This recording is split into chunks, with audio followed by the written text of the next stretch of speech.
Okay, it being 6:30 p.m., I'll call to order the meeting of the Oregon School District Board of Education. It's Monday, January 28th, 2019, and we're at the Oregon High School Innovation Center. Could you call the roll of the hardy people who've made it here this evening?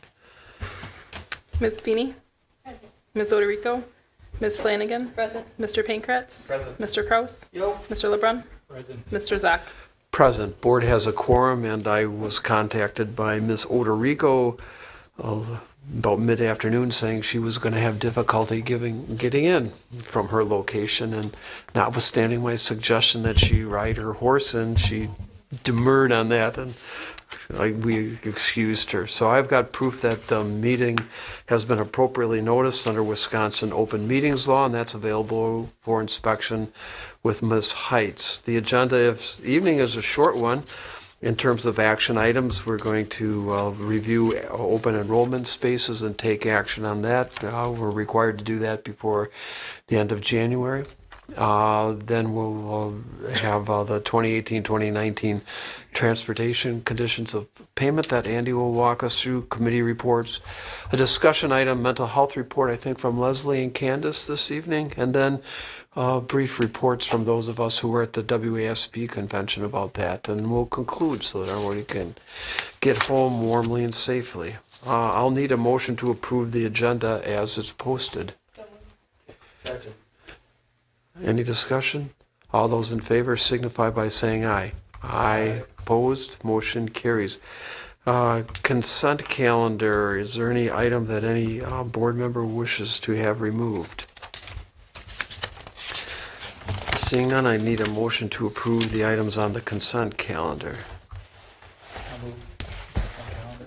Mr. LeBrun with a motion. Is there a second? Second. Ms. Feeney gets in on the second.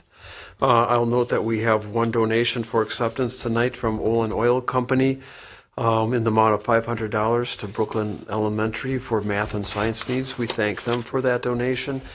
And, seeing that I don't think we have any contracts or policies with respect to the items on the consent calendar, so we can do it by voice vote. All in favor signify by saying. Mr. President, I just want to make clear that I'm not voting on the minutes because I was not present, so I'm abstaining on that. Great.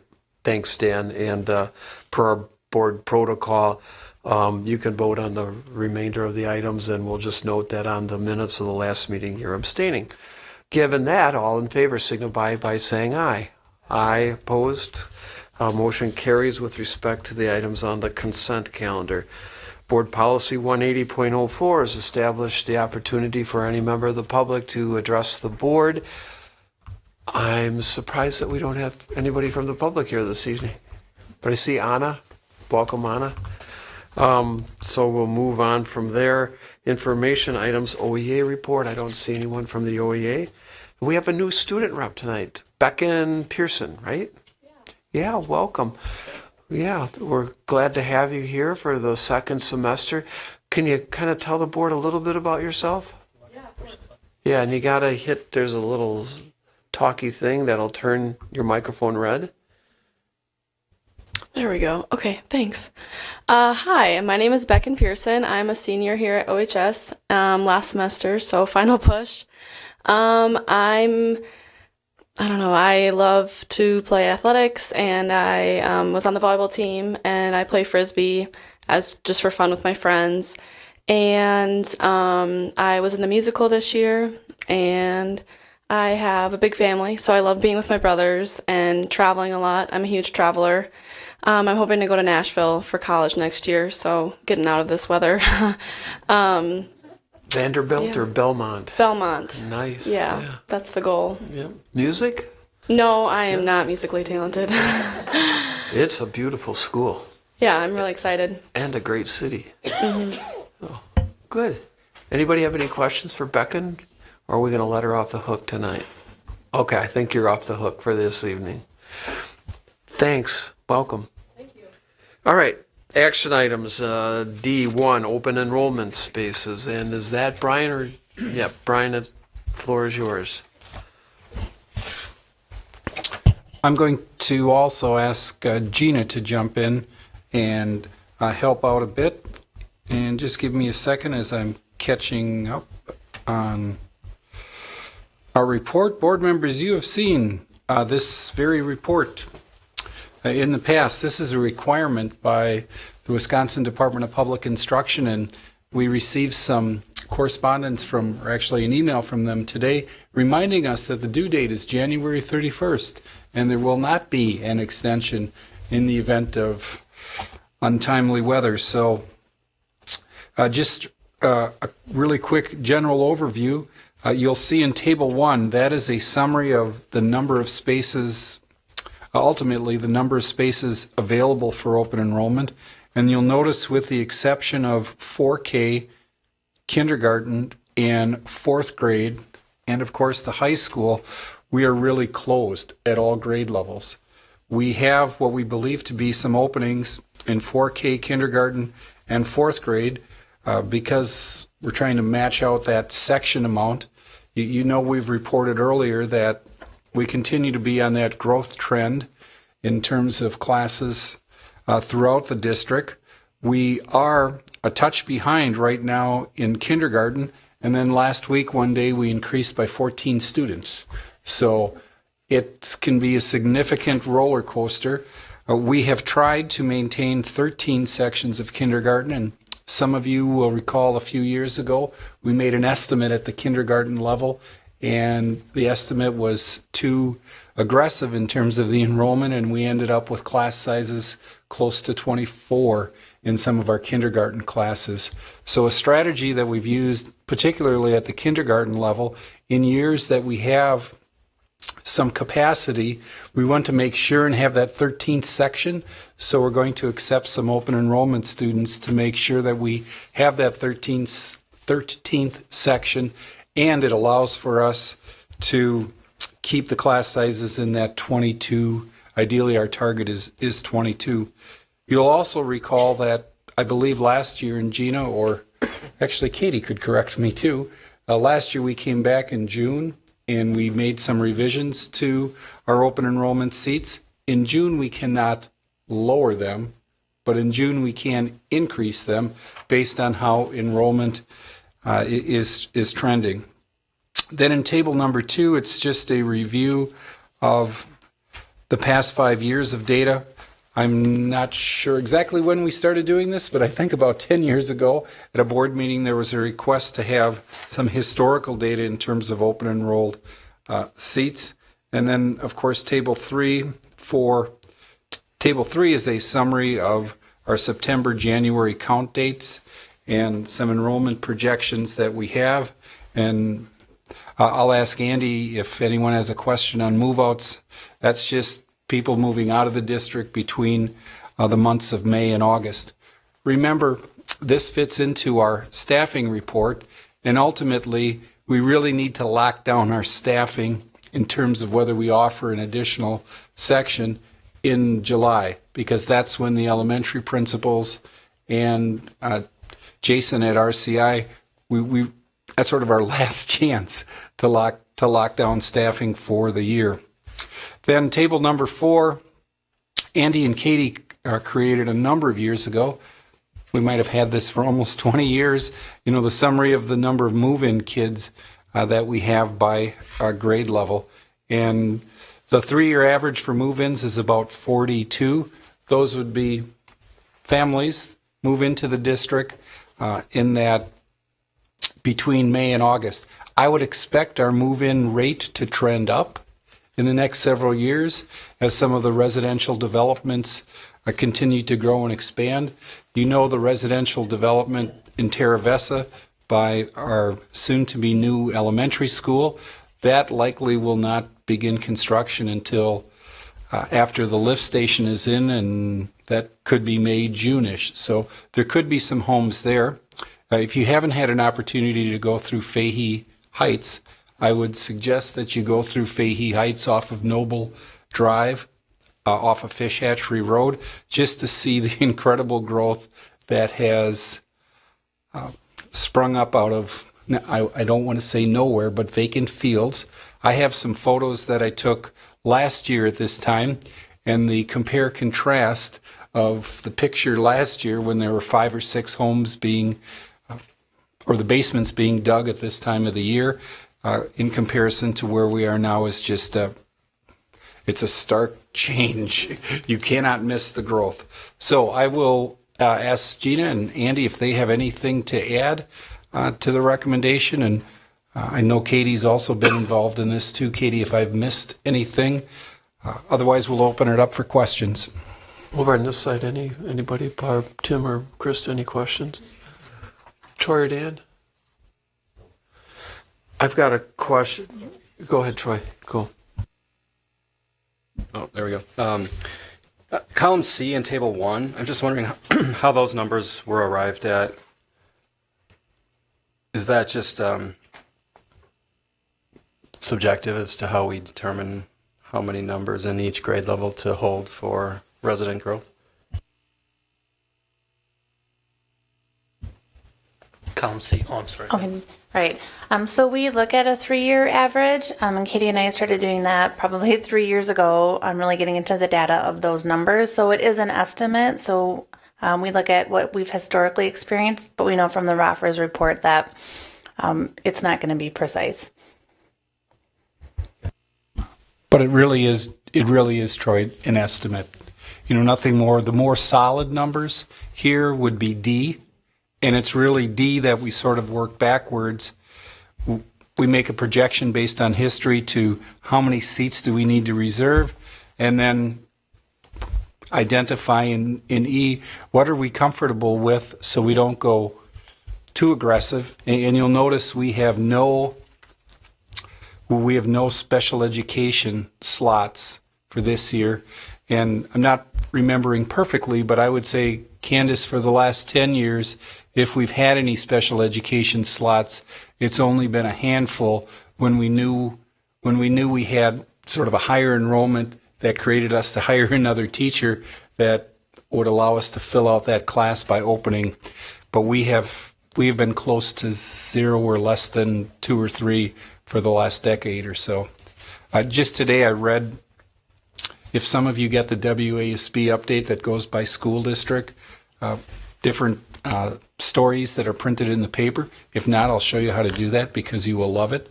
And I just noticed McFarland, their board approved last week a 0 increase in special education slots for open enrolled students, which I would say is really the trend in Dane County. I gave you more of an answer than your question required. Sorry about that.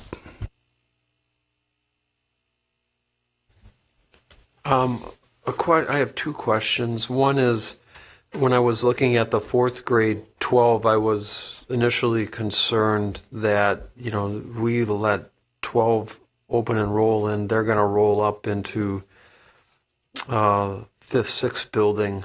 And, we have crowding issues there, and that would take us with that class up to amount higher than currently at 5th, 6th, but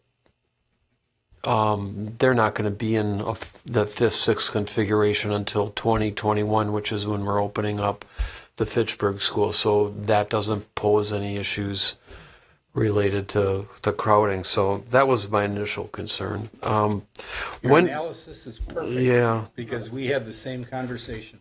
Yep. So that flagged. I get kindergarten, and with the kindergarten, when do we make that decision as to whether we open enroll? I mean, if we're expecting additional kindergartners, do we put people on hold on the open enrollment until we have a pretty good feel for what that incoming class is going to be?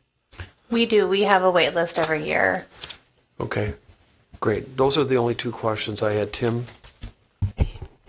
And I know we open enroll more than enroll out of our district, but what is that number these days? Just do you know what that is approximately? How many people enroll in another school? About 300 in, about 100 out. Okay. In that range. Yeah. Okay. I was thinking it was above 200 in the plus column for us the last time. I calculated based on the latest data we had. We were at 322. In? And remember, what we've attempted to do over time with that is use that as a budget balancer, so to speak, because we receive just under $7,000 for a regular education student and around $12,000 for a special education student. And that allows us to have a more robust program. When you multiply 7,000 times 200 students, that's $1.4 million. So I sometimes get questions from parents, why do we allow those students into the district when they're not residents? And the answer is so we can provide a better program for Oregon students and for all students. They're really filling vacant seats. And now if all of those 200 students were in kindergarten, we would have a major problem. But we get to spread them across actually 4 grades now with 4K, because virtually everyone has a 4K program in the district or in Dane County. Years ago, if you didn't have 4K, we could not accept an open enrollment student into 4K. So it's something Andy and Katie have had their eye on, and we will continue to have our eye on. And I would say over the years, as we continue to grow, we will likely let students matriculate through the grades, but that's why all of those zeros are in other grade levels, where we're really lowering that amount. Okay, if there are no further questions, I'd entertain a motion to approve the recommendation of the administration with respect to the number of spaces available for open enrollment for the 2019-2020 school year. I'll move that. Mr. Kraus with the motion. Is there a second? I'll second. Mr. Pankratz, any further discussion? Seeing none, could you call the roll? Mr. Kraus? Yes. Mr. Pankratz? Yes. Ms. Feeney? Ms. Flanagan? Yes. Mr. LeBrun? Yes. Mr. Zock? Yes, motion carries 6-0. Next item on D, action items. Number 2 is the 2018-2019 transportation conditions of payment. And Andy, the floor is yours. Thank you. Typically, we've waited until the budget is kind of solid before we've talked to our transportation contractors. We just lost sight of this with everything else going on this year, and the contractors were not beating down my door. But when we got to January, we're like, we probably need to solidify this. So 3 main things that are different in this conditions of payment compared to the prior year. One is a slight increase of 2.13%, pretty much all throughout the contract in all areas. And we did pay the power bill, but there we go. Mr. Carr needs to move over there. Yeah. The other 2 things were just some things that kind of occurred to us this last year. We did buy new digital radios for all the bus drivers, and we came across that there are a few handhelds out there, and we pay for the handhelds on a monthly basis. That they work off a tower. And it's a little bit of money, not a ton of money, but a little bit of money per month. And what we found was that it was really inconsistent as to how many handhelds some of the contractors had. So we came up with a rule, basically, that kind of treats them all the same, and put that in place. So that will be in place it actually starts this next year. And then the second thing was we are building up a kind of a more robust training schedule for our contractors.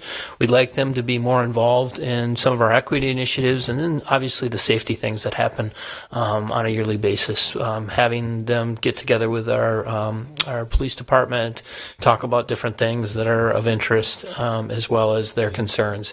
So we wanted to make sure that they could participate in that and that they were in attendance. And so we put a little incentive in there to make sure that they would be able to attend all those trainings. So with that, I'll take any questions. Tori, Dan, any questions? Yeah, just remind me how we deal with the gas. Sure. So there's a base rate in there, and then basically off the top of my head I don't remember, but there's an escalator clause. So every so many pennies the price goes up, changes the mileage rate by 1 penny. So as gas prices get higher or lower, their total contract is adjusted and it's based on I think the first business day of each month sets the price for that month. So it changes every month. So those are not being adjusted in this contract, just the base? Just the base is changing. The escalator clause, if you would, if you wanted to call it that, is staying unchanged. Thanks. Any other questions, Dan or Troy? Okay, Tim. And so if, just because diesel is so much different than gas, is it according to the type of fuel that each vehicle? Yep, Okay. unleaded or diesel. Okay. Most of the buses are diesel, but I think we do have one or two unleadeds, I think, still. We did a few years ago. Sure. Okay. Just curious. Krista. A couple questions. One, I see in terms of the purchase of portable radios and their service airtime fees that the bus contractor will pay unless they do road checks or as a co-curricular shuttle contractor. What do you mean by road checks? And Well, we've been using that clause quite a bit lately. When we have a couple contractors who have volunteered to basically go out at 3, 4 in the morning and kind of drive the country roads to see what's going out Got there. it. And so it's just helpful for them to be able to talk to each other. got it. And then the other question is about the trainings. What would you estimate in terms of percentage of bus contractors that have been attending trainings? So it's both contractors and drivers because we want them both there. Our big equity training, which was a commitment from our contractors, we were probably closer to, I'm doing this a little bit from the hip, 50-60%, and we'd like a little bit better. Any other questions? Everybody good? Then I need a motion to approve the conditions of payment for their bus contractors for 2018-2019 as recommended by Andy. Second? Tim with a second. Any further discussion? This is just such a great arrangement we have with our bus contractors, and we do an annual appreciation with them in the spring, so you guys will get notice of that. And it's a way to just thank them again for their service and the unique arrangement. When I talk to people around the state that I see on school boards and talk to them about this arrangement, they go like, "Wow, you really do that." So they're really educators in our district. So would you call the roll? Ms. Flanagan? Yes. Mr. LeBrun? Yes. Ms. Feeney? Yes. Mr. Pinkrutz? Yes. Mr. Kraus? Yes. Mr. Zak? Yes, motion carries 6-0. Thanks, Andy, for doing that. And if you'll let Mark and then the bus contractors know that we've got an approved agreement. That takes us to discussion items. Committee reports, anything from policy tonight? And visioning Courtney's absence, so we'll move to our mental health report. And Leslie, that's you and Candace, right? Okay, so come on up to our table, and then when you're ready, the floor is yours.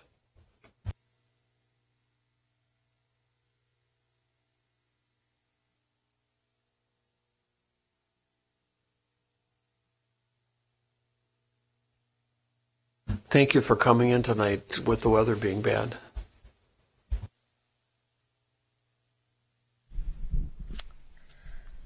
All right, so we'll go to our first slide up there. Thank you.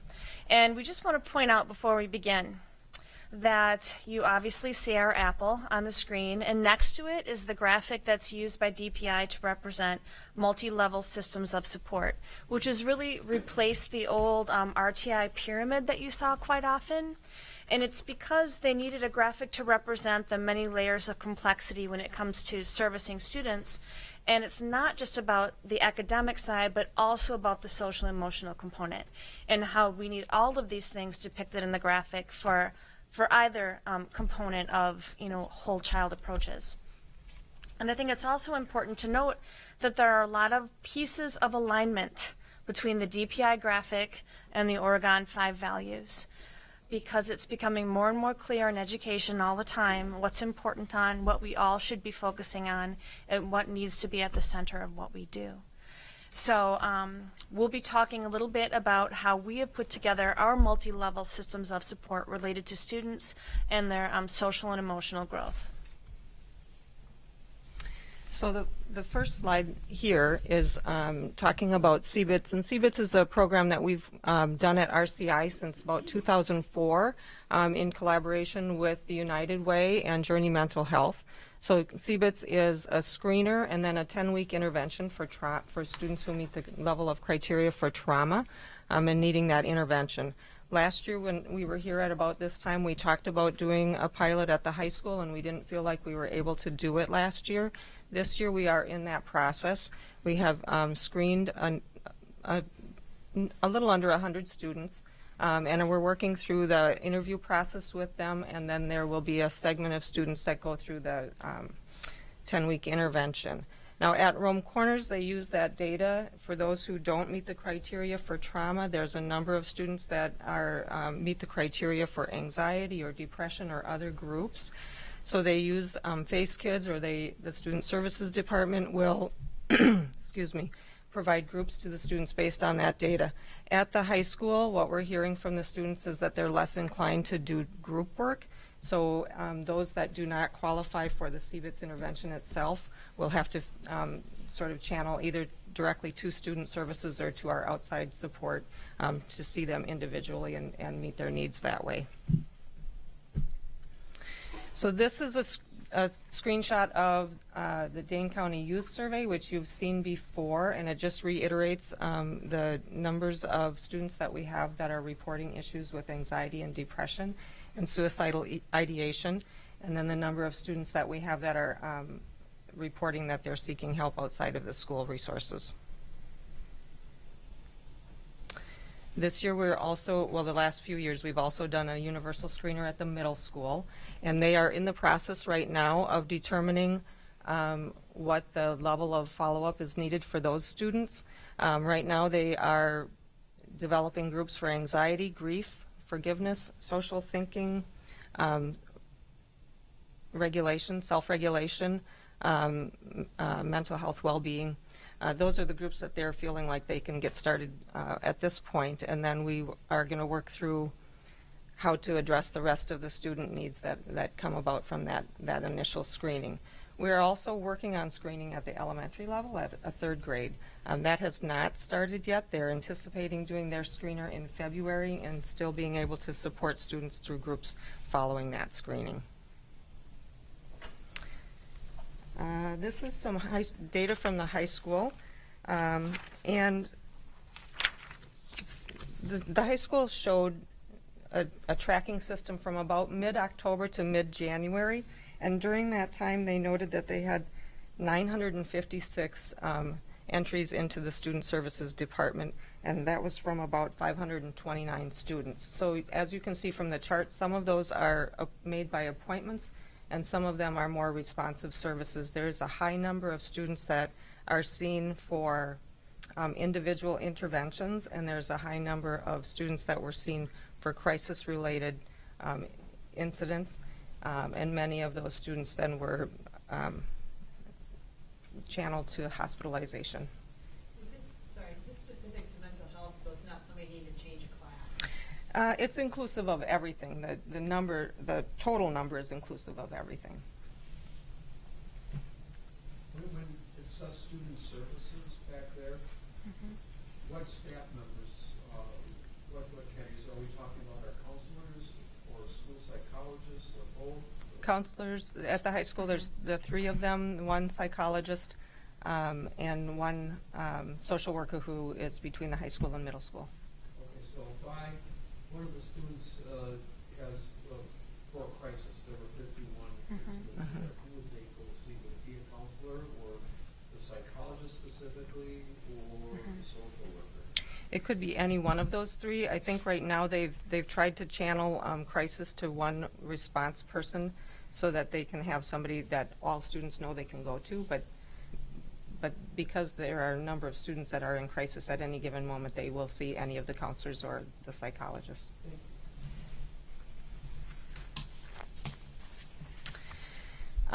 We have, as you know, longstanding partnerships with Oregon Mental Health and Lake City Counseling. And in our first year that we were working with Oregon Mental Health, we had 11 students that were seen in our schools.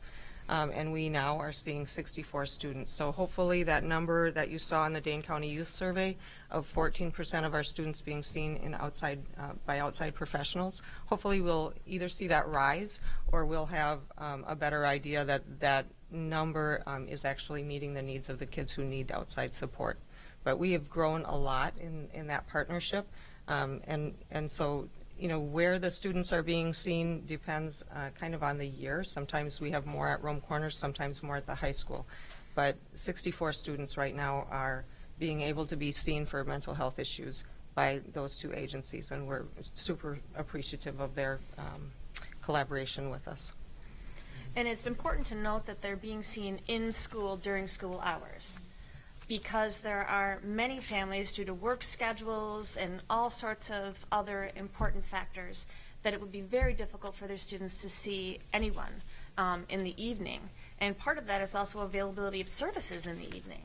And so the fact that these students are able to access this during the school day is a huge win for our students and our families.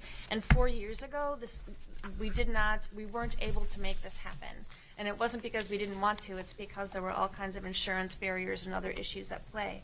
And things have changed dramatically. And I think it's a really good thing for our students. And then if you look at this next slide, this comes from the District Administration magazine. It was January of 2019. So this District Administration magazine is nationwide. And based on their survey results of district administrators, you can see at the very top there, of troubling trends or things about which they have a great amount of concern. The growing mental health needs of students was the #1 factor that the district administrators who took the survey, that's what they indicated. So this isn't us, this isn't Dane County, this isn't even Wisconsin, this is nationwide. We're seeing a rise in needs. So we thought that was really important to point it out, because the data that we look at, it is concerning, but one of the positives to it, because I'm always looking for a positive, is that we are looking at the data. We're looking at the data on a regular basis to try to match our resources with the needs of the students and match the type of programming available for our students to the needs. So that is a positive, even though the data in and of itself paints a concerning picture. But one of the things that we do have, and one of the things we're working on continuously, is this idea of a continuum of supports. That we want students to have experiences in growing their social and emotional skills at the universal level, and then we want to have pieces available for students who need additional support. So one of the really important pieces, and it came from the Leading Educator allocations from last year, was the addition of social and emotional learning coaches, because we want to be able to raise awareness and of the staff and experiences for the students in the universal level related to social and emotional learning. And you can see we have a definition here of what exactly that means. And then, if we move over, you'll see a graphic that comes from CASEL. And that is a collaborative for social emotional learning. And they are the ones who set up standards that the rest of us are utilizing in putting together our social emotional learning programs. What are the things that students need to learn in order to be socially and emotionally competent people? And so you see from this particular graphic that it's self-awareness, self-management, responsible decision-making, relationship skills, and social awareness. So those are the skills that our counselors work on in the delivery of the universal curriculum. But they're also the skills, if we go to the next slide, that our social emotional learning coaches are working on being able to implement, not just during the lessons that are being taught at elementary guidance, but also into the entire experience for kids. How is this a part of every day, all day, integrating this type of learning so that it's a seamless part of what they're doing? So Michelle Kretschmann is working with grades 4K through grade 4. So she's working with all of the elementary schools and with some of our 4K sites. And she's focusing specifically on a program called Zones of Regulation, helping integrate into every classroom different techniques and strategies for students to learn how to regulate their emotions, how to put language to it, how to be able to talk about it, how to come up with strategies to help them understand where they're at and what they can do about it. And so that's one of our strategies, in addition to our school counselors delivering the second step curriculum in every classroom throughout the elementary schools. So that's part of our 4K through grade 4 universal. And then through 5 through 8, you have Janet Pliner, who's our new social emotional learning coach. And in those particular grades, she's focusing on the implementation of the second step curriculum, but being delivered by the teachers instead of the school counselors. So that the school counselors have more time free to be able to devote to seeing students who have immediate needs that must be met. So that the teachers are delivering the social emotional curriculum supported by Janet, because she goes through and she makes sure that the lessons are smooth and complete and that people feel confident in delivering them, thus freeing up some of the counselor time. And that's her focus for grades 5 through 12. And then at the high school, because she also works there, she has a strong PBIS focus, because that is something that the high school has not really delved into yet. And it's an important part of helping kids understand our expectations and being empowered by them. When we have an opportunity for Janet to come and talk about her work, she's included students at the high school in every part of what she is doing with the staff.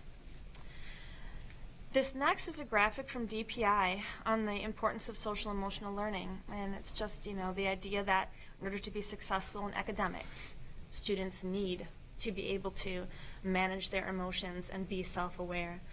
That our employers, these are the skills that people are asking for in the employment world, and that there is a significant return on investment when students are taught these skills later in life. That came from a study in Columbia University. And then finally, the importance that teachers place on the teaching of social emotional skills, because they know that that is one of the things that lays the foundation that helps a child be ready to learn when it comes to things like math and reading and all the other important subject areas. So if we continue on with this thought of our universal level of supports, the next thing I have for you is a chart. And the chart is depicting our FTE related to our student services programs at each of our schools, or at each of the levels. Because our student services staff play a really significant role in this continuum of supports. At the elementary level, they play a big role in the universal. And then in addition to that, elementary, and then in 5-8, they play the key role, I would say, in the secondary level when students need small groups, and certainly at the highest level when students need individual attention. So at K4, every school has one counselor and a 0.7 school psychologist. And Netherwood has a 0.8 because they're slightly larger. And then at RCI, there are 2 counselors, and that is a temporary adjustment due to the data we're collecting and the needs we're seeing.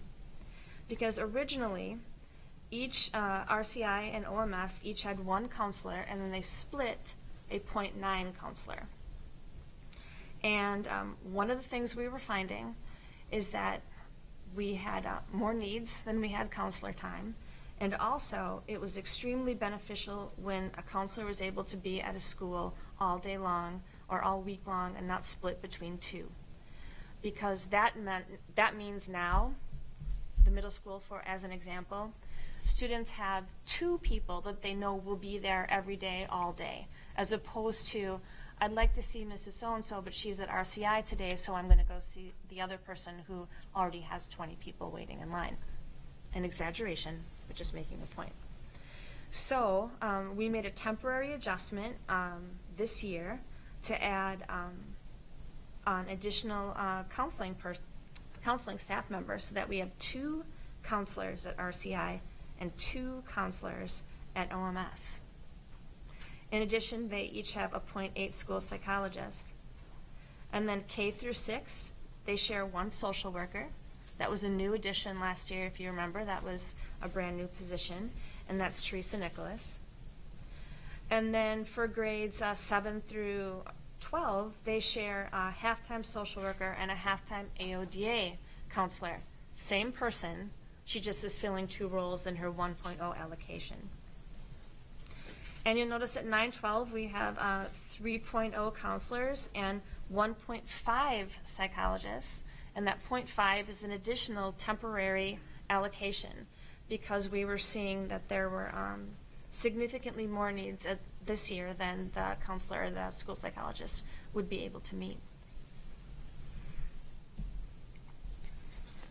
So that's how many people we have at this moment. You see we've made some 1-year adjustments using internal reallocation of funds.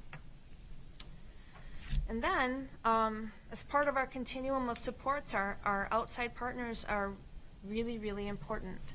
We not only do we have our student services staff facilitating small groups, but we're bringing in outside partners to assist in the facilitation of small groups. And these groups are organized around the needs that are shown to us through multiple measures, but those measures are now also including hard data. Anything else to add to that, Candace? Okay.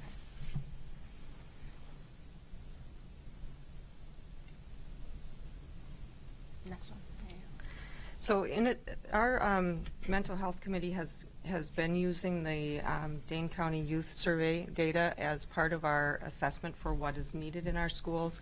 Also the CBIT screener and the referrals to the Student Services Office, that type of information. In addition, this year, DPI has put out some resources for us to use. So we have started to use the needs assessment that DPI has for mental health. And this is a sample of what that looks like of one of the items on the questionnaire. So we have a number of areas that we are partially met or have met. For example, putting into place or working toward culturally responsive practices, providing professional development for teachers on what our mental health needs, those types of things that we might consider are partially in place. And then, the areas that are not at all are probably areas that we want to identify as priorities for the upcoming year. So if you look at the next screen, that's a sample of what one of those items might look like. And one of the areas, even though this one was rated as partially in place, this is one of the areas that our committee determined was a need. We need to continue to find ways to reintegrate students who have left us for mental health purposes when they come back into the school setting and have missed class and have, experiences that have hindered their ability to perform in school. We need to figure out ongoing ways to make those plans more solid so that they can reenter at a better place or with a better plan in place. Other areas that we want to work on include how to better talk to parents about what mental health needs there are in our students, and how we can better partner with them to make sure that we're working together to prevent major crises, things like that with our students. So those are some of the types of things that the mental health planning template helped us with. One of the things that we're most excited about doing is working, we're doing a lot of training this year on the work of Ross Green, which is collaborative and proactive solutions. And we currently we've done some training at the middle school, we've done some training at Rome Corners, and this semester we're moving to the high school. The collaborative problem-solving, proactive solutions is a problem-solving practice with students. So it's working on skills that the students don't have in order to change behavior. Instead of looking at their behavior in terms of they're doing this because of whatever assumption we name to that. They want attention. They want to get out of doing something. Those kinds of things that we as adults think that we might know is the reason for their behavior and their conduct. This is an approach that looks more at what, kids will do what they can. And so most people want to behave well, but for whatever reason there might be a skill deficit. So this is bringing the student in to work with the adult and figuring out what is the skill that needs to improve so that the behavior can change versus having a punitive kind of a measure imposed on the student, which doesn't always lead to behavior change. So that's one of the things that we're most excited about in the district, I think.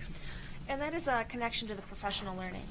because one of the things we know is really important is making sure that our staff has a strong understanding of how to create environments that are comfortable for all students, how to identify when students might be needing help that is additional, what to do when they see it, what are the things that they should be looking for, all of those important pieces. So the picture you see right now, if you go to the next one, Andy, thanks. That's a group of our teachers who went to a conference, and that's actually Ross Green in the center there. They're pretty excited about meeting him, and I took a picture and sent it to Candace because they were so excited. But one of the great things is our middle school psychologist is the only school personnel trained in Wisconsin on how to train others on the collaborative and proactive solutions. So she's a big piece of this because she is an 80% contract, and she's spending an additional 5 hours a week to do training at each of our schools in order to be able to ensure that there's a cohort at every school that knows how to do this and do this well. And that isn't the only component of professional learning related to students and their mental health. We already had 2 of our staff members who were trained to be trainers in trauma-sensitive schools. And now that it's also a grant requirement, I think by the end of May, every one of all of our teachers and all of our full-time paraprofessionals will have been trained in trauma-sensitive schools. And we also have trainers in youth mental health first aid, so that we are requiring for all of our new staff that they are trained in this particular program to help them identify when students have mental health needs, and then teach them what they can do to help students get the help they need. Not to provide that help or act as if they are a counselor, but to get students to counseling when they need it. In addition, we have approaches such as Nurtured Heart. We have trainers for that also. Oftentimes people like to talk about the fact that trauma-sensitive schools helps teachers understand the impact of trauma on the brain and what can be done to ensure that the environments feel safe for all students. And then the other side to it is Nurtured Heart. Well, what can you actually do? What are those strategies that you can do in your classroom to help to make this happen? So that's all part of our professional learning pathway system, because if you remember, anything that's related to meeting the needs of the whole child connects to any pathway you're in, regardless of which one you've chosen. And then finally, the last one, and I think this is a really important one for us to remember too, is that staff wellness and all the aspects of wellness is an important part for us to consider when we're moving forward, as far as how to ensure that we are creating an environment that values wellness, not just for our students, but for our staff also. Because this particular pyramid shows an effective workforce is the foundation, and you have to be well in all aspects of wellness to be effective. So one of the things that's being piloted right now at Brooklyn, which is really pretty interesting, and I'm excited to hear about the results, is DPI has put out something called the Compassion Resilience Toolkit. It's a series of modules on how to help teachers. Teachers have a sense of compassion. I think the issue sometimes is they are so compassionate and they feel so much for their students that sometimes it can be really easy to be worn down by how much you care. And teachers have to be able to be resilient in that area, because there will always be more children who need more compassion. And so this toolkit is about helping people to cultivate what they need in order to continue to be the teachers that they need to be in the classroom for our students. So I'm excited for how that will turn out, because it's not just about our students' wellness, although that is our primary concern, but the adults in the system need to be well also. So now we're open to questions. Krista, any comments or questions? That was great. I learned a ton. Thank you so much. A couple questions I have. One, I really liked what you said about all the things that we're doing to help our teachers learn about how to recognize, and sometimes I think there's a misnomer that we think we're teaching teachers to diagnose and help when really it's helping them recognize so they can get support. So my next question is, in terms of the universal levels of support and what we are currently providing, as our teachers become more aware and recognize that in students, where are we at in terms of having the levels of support of counselors, school psychologists? Because I'm sure there are industry ratios based on enrollments. Where do we sit in terms of those positions that we should have based on our enrollment, knowing our enrollment's going to be growing? Well, that's one of the reasons that we're collecting data, particularly at the high school level, as to how much the student services staff are being accessed, because we don't even want to begin to make decisions related to resource allocation unless we have some really specific numbers regarding how our current allocation is being used. So we're beginning to collect that data because it's very much wrapped up into staffing and what we plan to request in a couple of months. My next question is, are we seeing do you have any data or is there any correlation in terms of the conversations we've had about cell phone usage, social media, and if it's having any impact at OMS, and whether that, because I know Vision Steering is going to be taking up that issue, so I'm curious about what you're learning or what you've learned about that. No, we don't have any data regarding their new policy related to cell phone use, but I'm sure we will, because I believe that'll be a part of their end of the year survey that they give out to students and staff, because that was the whole point of being able to say no more cell phones at school, was that there's a lot of research out there about the impact it has on students and their overall wellness. And so we thought it would be a really good thing to make this move based on research and then measure the impact. And one of the ways will be through the end of the year survey questions. Great, thanks. Tim? Thanks. It's very helpful for me to understand all that's going on the mental health side as well. You talked a lot about, when you first started, that some of the funding comes from United Way, from Dane County. Are those annual grants? I mean, can we put permanent solutions in place with short-term money, or is it typically a longer-term grant than that? The collaboration that we have with the United Way is for CBIT specifically, and that has been a long-standing proposal. So I don't foresee that going away, but I don't know that it's a forever. I can't say that, but it has been since 2004, and I think that they would continue with us at the high school, provided that we do our end of it, which is to have someone that is there to do the intervention with one of their people and that kind of thing. So okay. I think that is a fairly long-term solution, provided we think it's valuable to us. Other building bridges. Other long-term solutions would be like building bridges, and that is the program that we have with Dane County. They are funding one social worker, and we fund the other.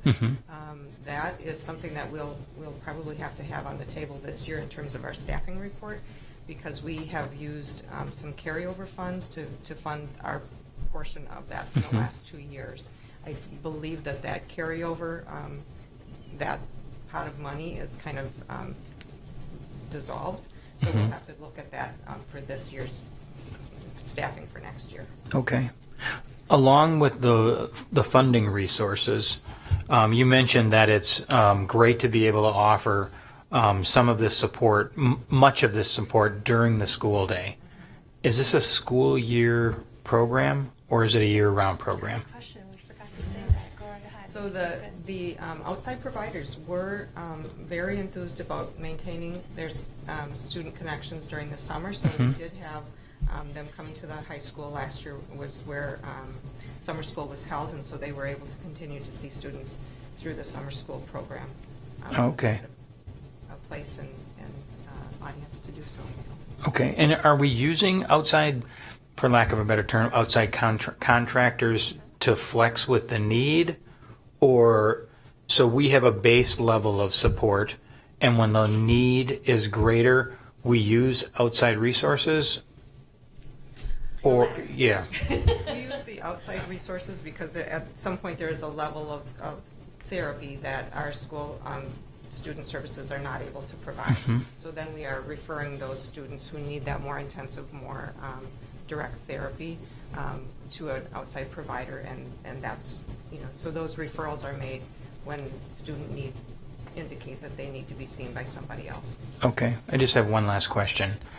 If I go into the student services area, can you give me an example of a need I would come in for to see a counselor versus a need I would come in for to see a school psychologist? Well, that's a really great question. And one of the things I think that we've, at the high school, we've always prided ourselves on, and that is the importance of having relationships with students. Relationships with students that are much more important than what part of the alphabet is your last name. So if a counselor and a student have made a connection through one thing or another, regardless of what their last name is, if they're a student in crisis and they come in, we work to get them with the person with whom they feel the most comfortable. But one of the things that we're seeing at the high school that has made our school psychologists so busy is probably the rise of the 504s. Those are, well, actually, that's kind of your deal. Why don't you say what those are? I'll mess that up. Well, 504s are disabilities that don't require special education but have some sort of an accommodation that is needed. So those referrals and accommodation plans are managed by the school psychologists in the building. So they are, that has been an area that, I would say when I first started in the district, we had very few 504s. Now we have over 50 at the high school alone. So it's just kind of opened up in terms of the legal recommendations for who should have a 504 and how you go through that process. So we have some of that. The psychologists tend to be more involved with special education as well in terms of evaluations and reevaluations. So they do responsive services similar to the counselors if there's a mental health need, but they also have that avenue of disability-related evaluations to do. Okay. All right. Thank you. Barb, anything? Just a couple of quick questions. One is when you were talking about the social and emotional learning piece at the high school, did you say that all the teachers are getting trained on that? All of the teachers will be trained on trauma-sensitive schools and the impact of trauma on students and the development of the brain. Everybody will receive that. I would say that we're probably nearing a third to a half have also received youth mental health first aid training. But the high school isn't implementing the second step curriculum in the same way that grades 5 through 8 is implementing it. So they're not having quite the same level of training because they're not delivering lessons specific to social emotional learning. So there is a bit of a difference between the 5-8 and the 9-12 teachers. A difference of experience related to the intimate knowledge they will probably have of how to teach social emotional learning. Okay. And then, can you foresee that the time will come when students have learned enough of these techniques, not for the more serious cases, but where they can be starting to address their issues because of the learning that they've had on how to do that? Absolutely. That's the goal. And it fits very well with the idea of empowering students to take part, to be the leaders of their own learning. Right. Also. Right. Because it's not, they need to be able to have some of those social and emotional skills to be able to be leaders of their learning. Right. And so it all fits very nicely with our vision, our collective vision of what we want for our students. Okay. And then the counseling provided by outside providers, is that usually billed to insurance? Yes. Beckon, anything? Any questions? No, I think this is super interesting. We learn about this a lot in school, so it's kind of cool. Interesting how we get to apply it. Great. Dan? I don't have any questions, just a comment. Great presentation. I'm so glad to hear these things are going on in the schools. I'm particularly excited about the SEL stuff going on because to me it seems like as stress levels go up amongst our kids, we have to try to guess, can the kids handle that themselves? What's the cause for this stress level? And the solution shouldn't be only, well, we need to hire more mental health professionals so that they can deal with crises. Let's see if we can figure out what the what's at the root of it, and hopefully help the kids deal with it. Change causes stress, and the world is changing faster and faster and faster and faster and faster every year. So, thank you. Troy? Yeah, great presentation. I'm really happy to see all of the great social emotional learning that we're doing in schools. And you made a comment, you know, how the coaches are helping our staff do this all day, every day, and I think that's really, really important, as Dan said, so that our solution isn't always just hiring more counselors, but using our entire team to help address these issues. And just one other comment, I really liked your discussion of the effective workforce and teaching compassion, resiliency. I know that firsthand with Kelly being an educator, how difficult it is to come home and have to, you know, process all of the difficult situations that her students have to go through in a day. So it's excellent that that's becoming a part of our training for our workforce. So helping them to really channel how they can best help students. So great to hear that's going on. Thank you. Couple comments. Thank you, guys. One of the speakers at the WASB convention was Michelle Burba, whose theme was empathy and talking about empathy. And the one quote that I took away from her presentation was, "Children who need the most love sometimes ask for it in the most unloving ways." And the room kind of got real silent when she said that. You know, this has been quite an evolution in the last 20 years that I've been on the board, in terms of focusing on mental health and our student needs and our teacher needs with respect to stress. And we've heard it the last couple of years in particular about behavioral issues and how those increased over time. And it's not really going to go away. And our teachers are talking about it, and we're talking about it. And that's just emphasized for me that over the last 20 years, the stress that we've had on Fund 10 to fund those services, that no longer are we the old school system and the old paradigm where we're focused on solely delivering academic classwork in the classroom, that we're becoming a much broader institution that deals with the whole child, and this is part of it. And so you're seeing that reflected and talked about statewide and nationally. So one of the conversation pieces at WASB amongst a lot of people was that this is becoming more part of what our education goal is, to deal with this, not just the academic stuff. And we are becoming a social service agency. Okay, and that's an important communication that needs to get out to our public, and particularly those who view school in the old sense that it is just academic. We're much more than that now, and so that has to go with funding.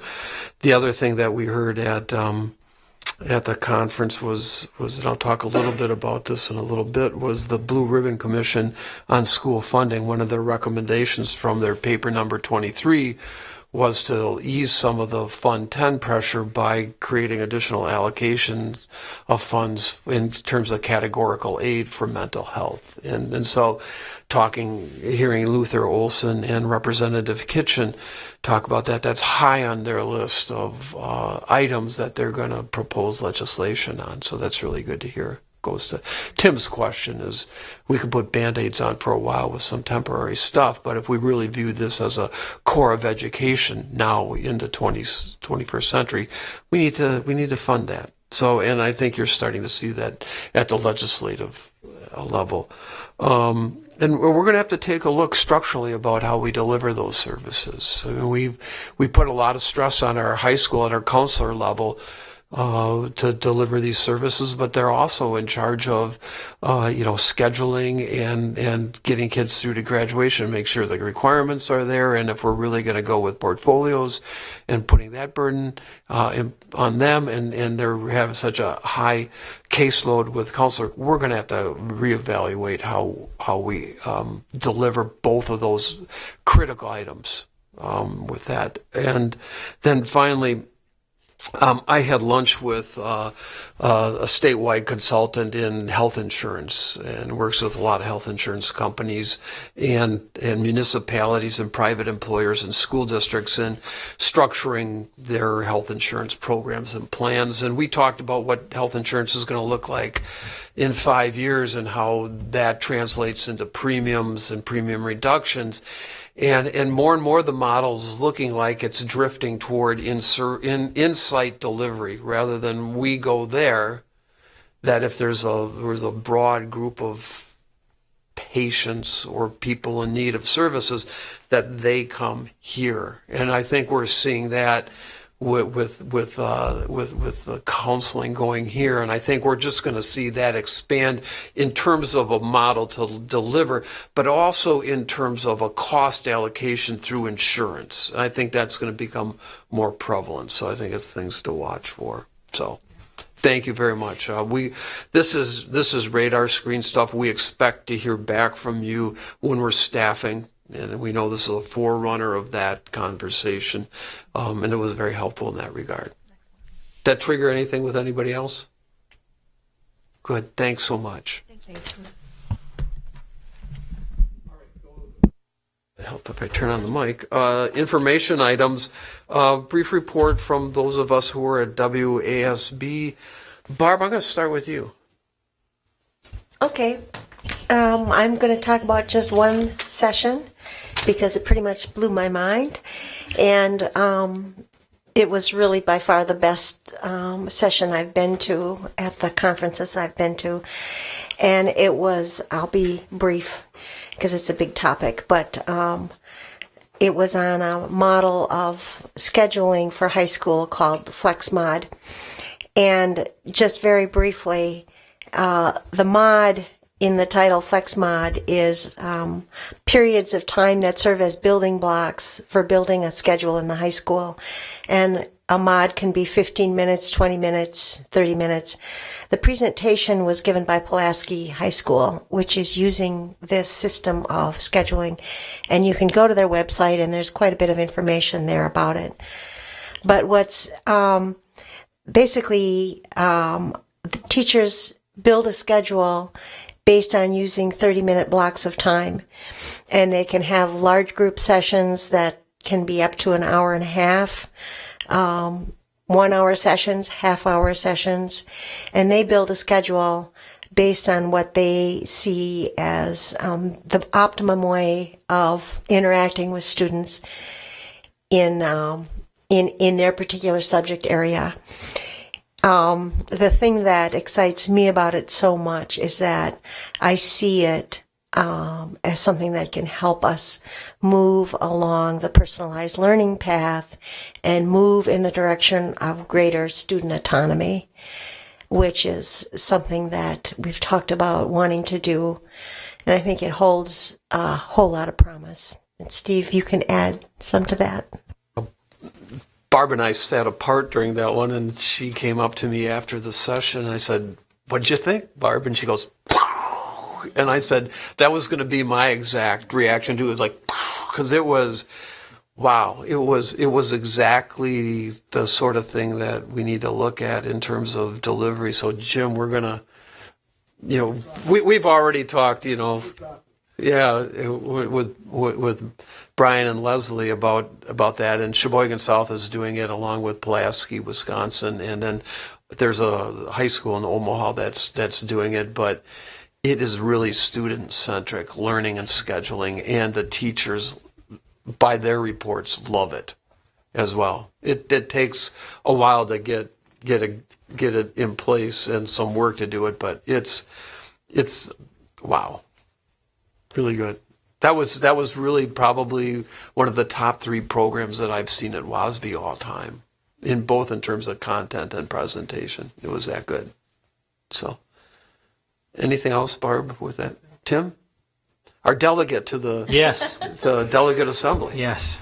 Thank you for you braving the weather on Wednesday and getting your wife down to O'Hare and then getting up in time for the delegate It assembly. all worked out quite well, actually. The core of my visit to the WASB conference was the delegate assembly. And we talked a little bit about it the last time we were here, just that there were 35 or 40 different resolutions that were submitted by various school groups, districts rather, and they were consolidated down to about 15 to 19 resolutions. And I was amazed at the conversation. I really was very surprised because there were a lot of amendments that were made and a lot of discussion around amendments and amendments on amendments. If I could break it down into three main categories of resolutions, they would be school security is still one of them. And the funding around school security. And we have been very fortunate here, obviously, to have just been through a bolstering of our school security because there are other districts who are at the very beginning of that, and they have no idea how they're going to pay for it. So that was one of them. Second one, as we just talked about, the whole funding around mental health. And there were a number of resolutions that were very focused on mental health funding, and I could sense an elation with the new governor having come from the school side of politics, and how delighted many of those districts were that they kind of have a new light in the room. And that mental health funding has a greater possibility than it's ever had before. The last is around funding formula. I sat at a breakfast on Thursday morning and heard a very good speaker. But at that small table, I sat with a group of people from Watoma, which is up in the Wapak area, and Rio. And they are very tiny school districts, and they are operating out of ancient buildings with a flat or decreasing population in their schools. And I could feel their desperation. And again, we are very fortunate to be in exactly the opposite situation, where we have a growing district. We have new programs that we're developing all the time. We have brand new security and updated buildings. And so I felt bad for a lot of the people I could hear speaking around me, because we are extremely fortunate to be in the opposite position that many other districts are around the state. So the only not the only, but the greatest positive thing was, again, that they felt a renewed sense of hope with the change in the governor. And so it was a great session. I do appreciate being able to be our delegate this year. And so I hope, I was just going to say, I hope others get the opportunity next year. So thank you. Thanks, Troy. Yeah, I attended for 2 days. It was a great conference for me. I attended a couple sessions on social and emotional learning, so it really ties into Leslie and Candace's presentation prior. And I guess what was most memorable for me was the speaker you mentioned already, Steve, Michelle Borba, in the general session. And they always say the sign of a good speaker is when you're still thinking about it days later. And I'm still processing a lot of the things that she had talked about during that session. But her session was all about the power of empathy, and talked about how the kids today are very much focused on the me versus the we, and the work that she's been doing, trying to learn ways to help teach kids to learn about empathy and learn about caring. she talked about a school, I believe it was in Canada, where in second grade classrooms they bring in an infant, and the infant is the teacher. The students sit in a circle, and their job is to watch the infant and to read the body language from the baby, and how powerful that is for the students, the children, to learn that and talk about that and talk about the reactions that the infant has. So I thought that was really a unique way to engage students in learning empathy. She has a book. Michelle Borba's written many books, but her most recent one is titled Unselfie. So that's one that I certainly want to get my hands on and do some more reading. So that's it. Thank you. Andy or Brian, anything in particular you want to share? I attended both the Borba one as well as the last speaker on Friday, and the last speaker had lots of little sayings that he said, and a number of them, like you said, kind of has stuck with me through the week. Posted a couple on Facebook, but the one that I didn't post on Facebook that I've been thinking about the most is, I think his saying was to not pray for weaker loads, but pray for a stronger back. That I thought was kind of unique when we're talking with some of our students. That's something for us to give some thought to. And Andy was a presenter at the conference with Findorf talking about construction and that sort. So thank you for representing us. And Brian was also a presenter along with Amy Miller, talking about Healthy Schools Initiative. Anything in particular highlight, Brian, of the conference? I'll cover it under my superintendent's report. Oh, okay. Leslie, anything, or any other administrators who were there? Anything in specific? Okay. I went to a number of sessions that I thought were really good. This was as strong a conference as I remember in terms of the sessions. I went to Wisconsin Redefining Ready that was put on by CISA 7 that talked about indicators for college readiness and career readiness. And I know, Jim, you've had some contact with them, and actually I recognize one of the things or charts that you are using. So that's going to be some further conversation about when we look at indicators in the 4 C's going forward. I also went to one on profile of a graduate that went with Ed Leader 21 that had some criteria that delineated some of the 3 soft C's. So as we move on, I've got some information on that. I thought that was a good one. The Flex Mod was really interesting. I went to Toma's presentation on their update on their balanced school year in their elementary school and where that's going. That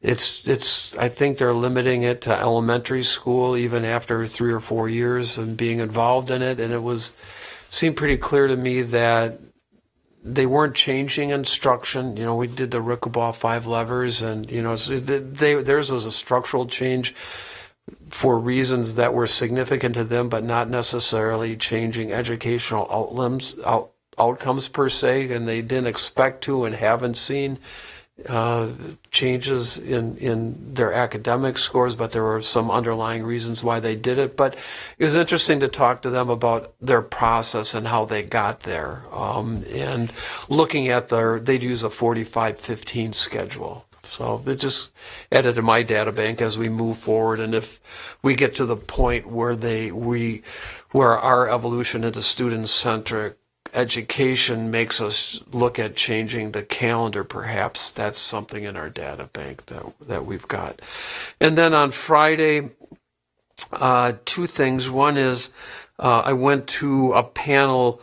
I had to apologize to Andy because I didn't go to his session. I went to the panel that was talking about the Blue Ribbon Commission report on school funding. If you guys haven't had this, well, I'll talk to Brian about putting this on our list. It's their recommendations on that. And the panel was 3 of the non-legislator members of the panel, including our rep from WASB, the superintendent from Green Bay, and the CISA 6 representative.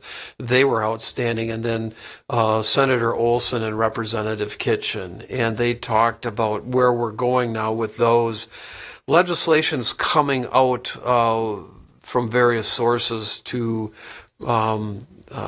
implement the recommendations there. They've got some plan in place. Governor Evers has indicated that his budget's going to ask for $1.4 billion or billion, I think, in educational funding increase. You know, the word out of there is that's not going to happen at that level. We're going to get an increase, and education's a priority in the legislature now because all the polling has indicated that funding education's even outranking property tax relief, and that's got a lot of senators and legislators raising their eyebrows now.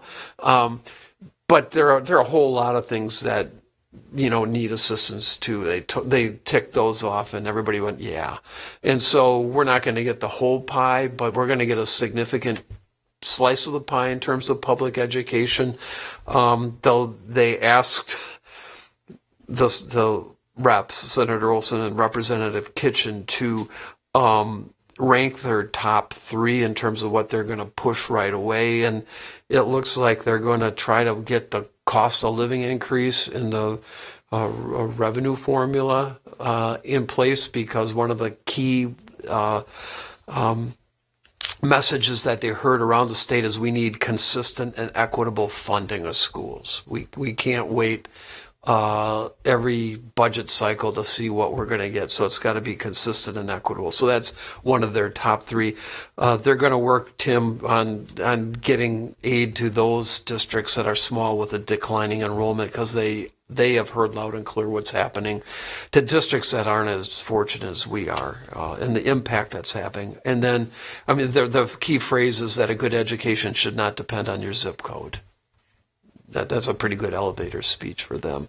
And then they're talking about the Fund 10 drains, you know, the mandates and the other programming that's necessary in public education to give categorical aid or other type of relief, so that we don't keep having to dip into Fund 10 all the time. So they're talking about special ed and English language learner stuff is going to be high on their list. So really good session on that. It gives us some optimism that things are going to be moving. Senator Olson, I thought, was wise and said to caution us is we've got a blueprint in place, but that building can't and won't be built in one legislative session. So don't, let this go away or seem like it's a failure because everything doesn't get enacted. You know, give the legislature some time to work through a whole host of problems.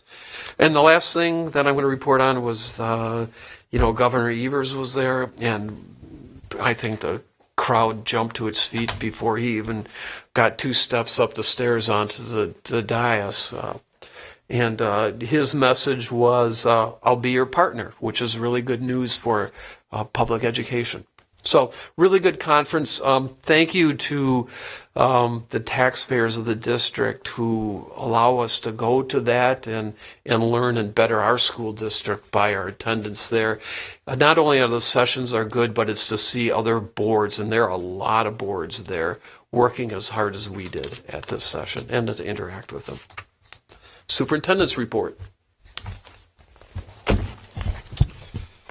Just a couple of quick items on the school board conference, and I'll try not to highlight something that's already been shared. First, it is a great investment of time, and I had the opportunity to catch up informally with the superintendent from the Sheboygan School District, and we were talking about mod scheduling, which wasn't, he and I were attending something different, but we spilled into that conversation, and he explained to me how Sheboygan South has been doing this for the last couple of years, and gave me an invitation to bring a team if we would like to do that. We just need to schedule it, and he'd be delighted to have us there. Also, I had the opportunity to visit with some folks from Sun Prairie. They made a presentation on goal setting and governance, and that was really strong. I walked away, like I believe everyone did, with a sense of optimism. And it's been a while since I've walked away from a school board conference with a sense of optimism related to funding. I've always walked away with a sense of optimism, but in terms of funding, I think there's a new day for public education, and the polling data has been very strong, and we have access to funds, and how we use those funds are critically important. I will double check with Katie because I know a while ago we placed the Blue Ribbon Commission report on your site, but it may not be the up-to-date one, so I'll double check with Steve and we will post that for you this week. Also, I will let you know, I know I'm registered for the WASB Day at the Capitol, which is an important workshop. It's usually begins in the morning around 8, gets done about 2 o'clock. It's common for administrators and board members to attend that.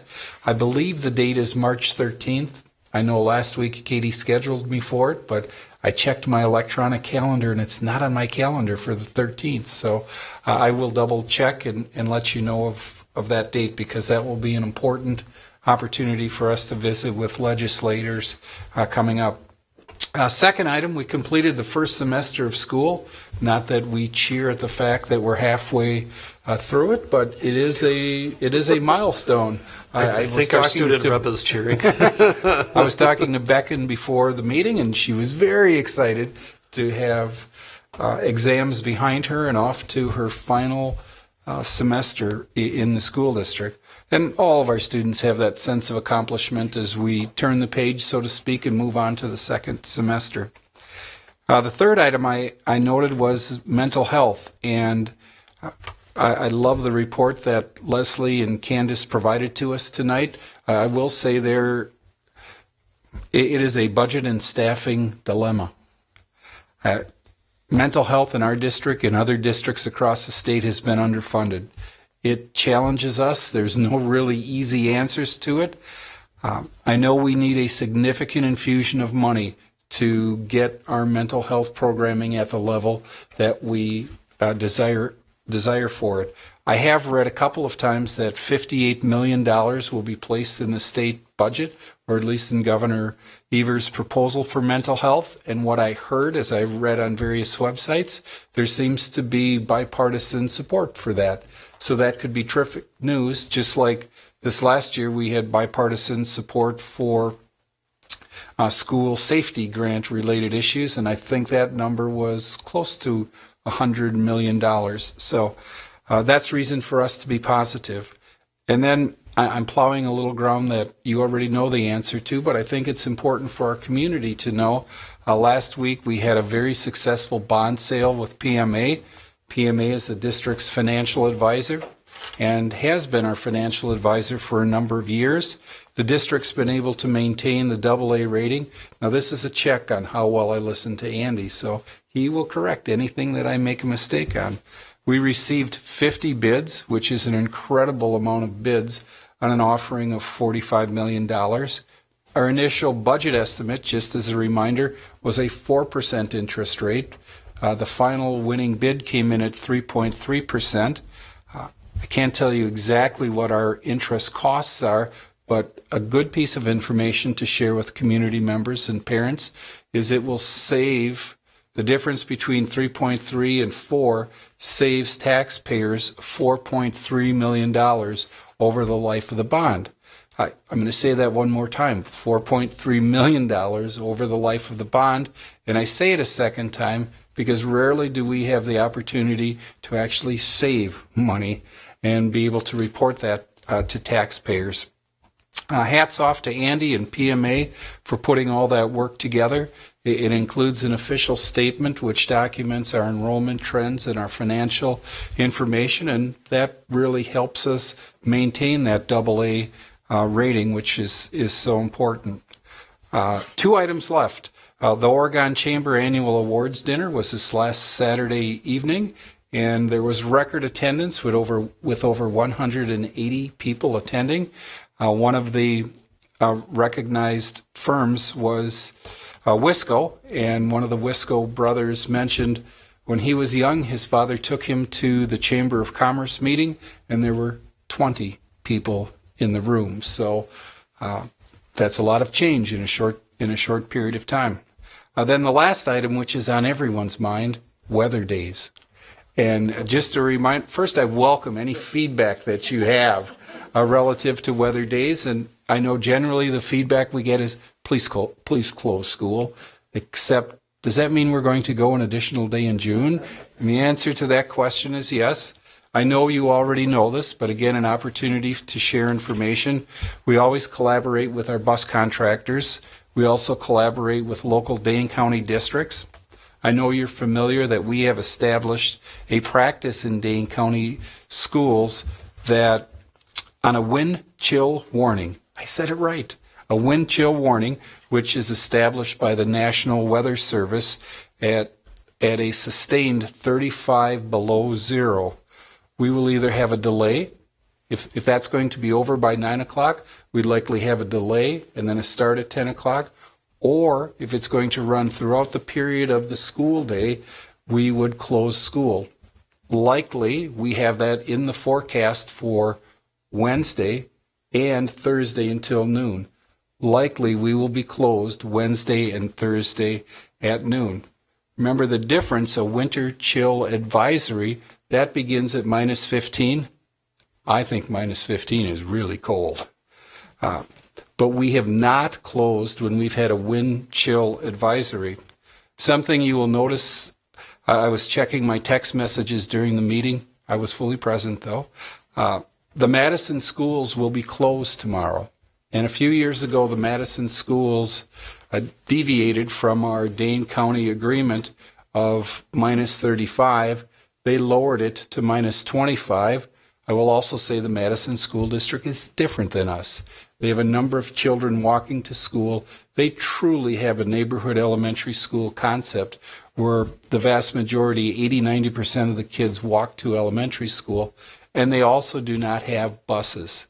They do their busing through Metro. So you might get some feedback from parents if we don't close tomorrow, which right now we are 100% on for tomorrow, unless we get feedback from our bus contractors that we're not able to transport in the morning. So you will likely get some feedback tomorrow if we're on. I know I'm going to get a lot of feedback tomorrow about the Madison schools being closed, but remember their threshold is different than ours. And something to remind parents, and I always try to remind parents when we send out information on the email system or when we have a personal conversation with them, some parents just feel at a certain level their children shouldn't be in school on cold or inclement weather days. We have always respected that and given parents the opportunity to either not have their children in school or pick them up if we're not going to release. We tend not to do early releases because we're often sending children home to an empty house that, in some worst cases, could be locked. So we're really reluctant to do an early release. But parents can pick their child up at any time or keep their child home and just call their regular school office and let them know, and that will be an excused absence and will not count against the student's attendance. So I welcome any feedback. If any of you are up early in the morning at like 4 a.m., I won't call you to wake you up, but I know a group of us will be getting together tomorrow morning, and if weather stays the way it is and it's just an advisory, again, the gist is the difference between an advisory and a warning. We will be in school tomorrow, but likely make a decision sometime in the morning if the forecast continues that we would be off Wednesday, so parents have plenty of notice so they can make changes on their end. But I welcome your feedback on that at any time. It's really been, oh goodness, over a decade. It's got to be 10 years plus since we made that decision with other Dane County schools to go with the winter chill or the wind chill warning as opposed to a wind chill advisory. And if you've been in schools for a long, long time, I can remember when the wind chill warning was at 45 degrees below zero. It actually was lowered about 15 years ago, Andy, in that neighborhood, from 45 to 35. So that completes my lengthy report, and you're welcome to give us feedback on school closing or delays at any time. Any questions of Brian? Okay, that takes us to closing future agenda.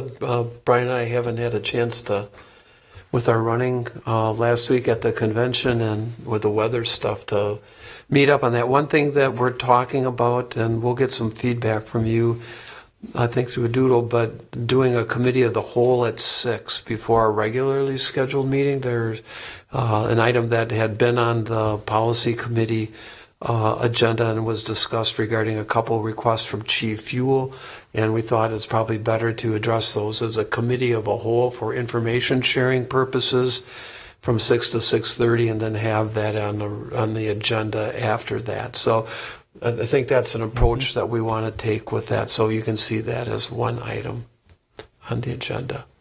So other than that, we don't have anything, I don't, sketched out firmly. We'll get that information out to you in the next week. If you have, of course, anything that you want to have addressed, just let us know. All right, check out. Troy.